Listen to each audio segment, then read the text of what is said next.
गणेशोत्सवात पुणे पोलिसांकडून आता मदत केंद्र उभारण्यात येणार आहेत। गणेशोत्सवात महिलांच्या सुरक्षेला प्राधान्य दिलं जाईल।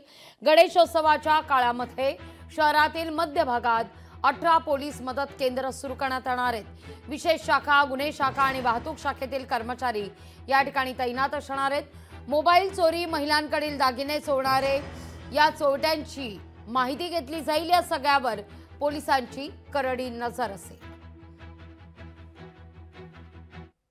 गणपतीचे अनुषंगाने आपल्याकडून जे आहे से यावेळी जे आहे से बंदोबस्त योजना बनवण्याचे काम सुरू आहे आणि या बंदोबस्त दरम्यान यावेळी पहिल्यांदाच आपण जे आहे पूर्ण पुणे शहरचे जितके सार्वजनिक गणेश मंडळ आहे त्यांच्यासोबत एक एक नोडल अधिकारी म्हणून अधिकारी किंवा अंमलदार दिलेले आहे। ते आतापासूनच त्यांच्या संपर्कात आलेला आहे आणि पूर्ण 10 दिवस जे आहे ते सकाळ किंवा संध्याकाळच्या आरतीमध्ये त्या ठिकाणी उपस्थित राहणार आहे।